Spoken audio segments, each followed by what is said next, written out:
कोटि रुद्र सहितः द्वादश ज्योतिर्लिंगों तथा उनके उपलिंगों का वर्णन एवं उनके दर्शन पूजन की महिमा।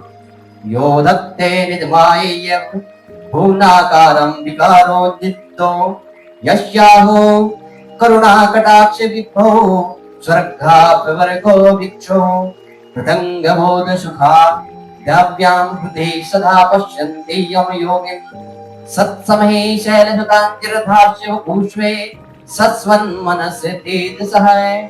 जो निर्विकार होते हुए भी अपनी माया से ही विराट विश्व का आकार धारण कर लेते हैं। स्वर्ग और अपवर्ग मोक्ष जिनकी कृपा कटाक्ष के ही वैभव बताए जाते हैं तथा योगी जन जिन्हें सदा अपने हृदय के भीतर अद्वितीय आत्म ज्ञानानंद स्वरूप में ही देखते हैं, उन तेजों में भगवान शंकर को जिनका आधा शरीर शैल्य राजकुमारी पार्वती से सुशोभित है और निरंतर मेरा नमस्कार है।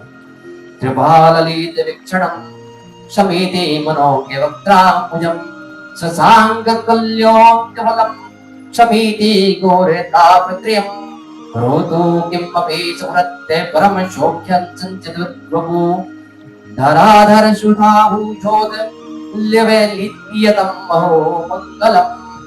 जिसकी कृपा पूर्ण चितवन बड़ी ही सुंदर है, जिसका मुखार बिंद मंद मुस्कान की छटा से अत्यंत मनोहर दिखाई देता है, जो चंद्रमा की कला से परम उज्ज्वल है, जो आध्यात्मिक आदि तीनों तापों को शांत कर देने में समर्थ है, जिसका स्वरूप सचिन्मय एवं परमानंद रूप से प्रकाशित होता है तथा जो गिरिराज नंदनी पार्वती के भुजपास से आविष्टित है, वह शिव नाम कोई अनीर बच्ची ने तेज है उन सबका मंगल करे। इसमें कहा है शिव पार्वती और पार्वती शिव है। पहले दोहे में शिव का पार्वती बताया था, दूसरे दोहे में पार्वती को शिव बता दिया। ऋषि बोले सूत जी, आपने संपूर्ण लोगों के हित की कामना से नाना प्रकार के आख्यानों से युक्त जो शिवा अवतार का महात्म्य बताया है वह बहुत ही उत्तम है। तात आप पुनः शिव के परम उत्तम महामाध्यम तथा शिवलिंग की महिमा का प्रसन्नता पूर्वक वर्णन कीजिए। आप शिव भक्तों में श्रेष्ठ हैं, अतः धन्य हैं प्रभु। आपके मुखारविंद से निकले हुए भगवान शिव के श्रम्य यश रूपी अमृत का अपने कर्ण पुटों द्वारा पान करके हम तृप्त नहीं हो रहे हैं, अतः फिर उसी का वर्णन कीजिए। हमने अभी तक जो कुछ भी सुना है उससे हमें तृप्ति नहीं हुई है, फिर से कीजिए, फिर जाके तृप्ति मिल जाए। क्योंकि ये किताब ऐसी है, ये पुराण ऐसा है, शिव पुराण ऐसा है, इसमें से हम कितना भी पढ़ लें हमेशा कुछ ना कुछ नया निकल के आएगा।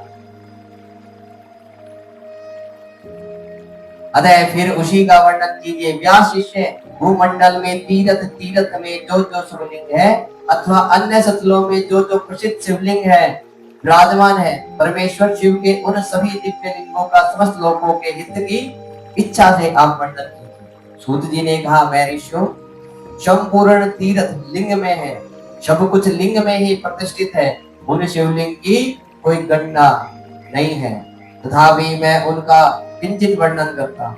जो कोई भी दृश्य देखा जाता है तथा जिसका वर्णन एवं स्मरण किया जाता है वह सब भगवान शिव का ही रूप है। कोई भी वस्तु शिव के स्वरूप से भिन्न नहीं है। साधु शिरोमणियों, भगवान शंभु ने सब लोगों पर अनुग्रह करने के लिए ही देवता असुर मनुष्यों सहित तीनों लोगों को लिंग रूप पर व्याप्त कर रखा है। समस्त लोगों पर कृपा करने के उद्देश्य से ही भगवान महेश्वर तीर्थ में और अन्य सतलों से ही भगवान नाना प्रकार के लिंग धारण करते हैं। जहाँ जब भक्तों ने भक्ति पूर्वक भगवान शंभु का स्मरण किया, तब अवतार ले कार्य करके वे स्थित हो गए और लोगों का उपकार करने के लिए उन्होंने स्वयं अपने रूप भूत लिंग की कल्पना की। उस लिंग की पूजा करके शिव भक्त पुरुष अवश्य सिद्धि प्राप्त कर लेता है। ब्राह्मणों, भूमंडल में जो लिंग है उनकी गणना नहीं हो सकती, तथापि मैं प्रधान शिवलिंगों का परिचय देता हूँ। मुनिश्रेष्ठ शौनक, इस भूतल पर जो मुख्य ज्योतिर्लिंग है उनका आज मैं वर्णन करता हूँ।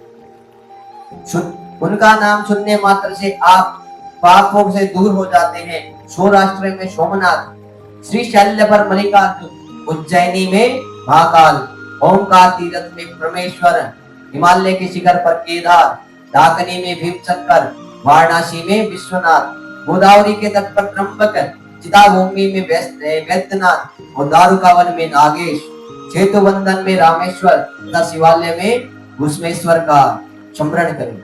जो प्रतिदिन प्रातः काल उठकर इन 12 नामों का पाठ करता है वह सब पापों से मुक्त और संपूर्ण सिद्धियों का फल प्राप्त कर लेता है। मुनीश्वरों, जिस मनोरथ को पाने की इच्छा रखकर श्रेष्ठ मनुष्य इन 12 नामों का पाठ करते करेंगे वे इस लोक और परलोक में उस मनोरथ को अवश्य प्राप्त करेंगे। जो शुद्ध अंतःकरण वाले पुरुष निष्काम भाव से इन नामों का पाठ करेंगे उन्हें कभी माता के गर्भ में निवास नहीं करना पड़ेगा और इन सबके पूजन मात्र से ही ये लोक में स्वस्थ वर्णों के लोगों का दुखों का नाश हो जाता है और परलोक में उन्हें अवश्य मोक्ष प्राप्त होता है। इस 12 ज्योतिर्लिंग का निवेदन पूर्वक ग्रहण करना चाहिए, खाना चाहिए। ऐसा करने वाले पुरुष के सारे पाप उसी क्षण जलकर भस्म हो जाते हैं। यह मैंने ज्योतिर्लिंगों के दर्शन और पूजन का फल बताया है। अब ज्योतिर्लिंगों के उपलिंगों के बताए जाते हैं। मुनीश्वरों, ध्यान देकर सुनो। सोमनाथ का जो उपलिंग है उसका नाम है अंतकेश्वर और वह उपलिंग वही नदी है और समुद्र के संगम पर स्थित है। मल्लिका अर्जुन से प्रकट उपलिंग रुद्रेश्वर के नाम से प्रसिद्ध है। वह भृगु कक्ष में स्थित है और उपासकों को जो सुख देने वाला है। महाकाल संबंधी उपलिंग दुग्धेश्वर या दूधनाथ के नाम से प्रसिद्ध है। वह नर्मदा के तट पर है तथा समस्त पापों का निवारण करने वाला कहा गया है। ओमकारेश्वर संबंधी उपलिंग कर्दमेश्वर के नाम से प्रसिद्ध है। वह बिंदु सरोवर के तट पर और उपासक को संपूर्ण मनोवांछित फल प्रदान करता है। केदारेश्वर संबंधी उपलिंग भूतेश्वर के नाम से प्रसिद्ध है और यमुना तट पर स्थित है। जो लोग उसका दर्शन और पूजन करते हैं उनके बड़े बड़े से पापों का भय निवारण करने वाला बताया गया है। भीमशंकर संबंधी उपलिंग भीमेश्वर के नाम से प्रसिद्ध है। वह भी सत्य शैय पर्वत पर ही स्थित है और महान बल की वृद्धि करने वाला है। नागेश्वर संबंधी उपलिंग का नाम भी भूतेश्वर ही है। वह मल्लिका सरस्वती के तट पर स्थित है और दर्शन करने मात्र से सब पापों को भर लेता है। रामेश्वर से प्रकट हुए उपलिंग को गुप्तेश्वर और बसवेश्वर से प्रकट हुए उपलिंग को व्याघ्रेश्वर कहा गया है। ब्राह्मणों, इस प्रकार यहाँ मैंने ज्योतिर्लिंगों के उपलिंगों का परिचय दिया है। ये दर्शन मात्र से पापहारी तथा संपूर्ण अभिष्ट के दाता होते हैं। मुनीश्वरों, ये मुख्यता को प्राप्त हुए प्रधान शिवलिंग बताए गए हैं। अब अन्य प्रमुख शिवलिंगों का वर्णन सुनो।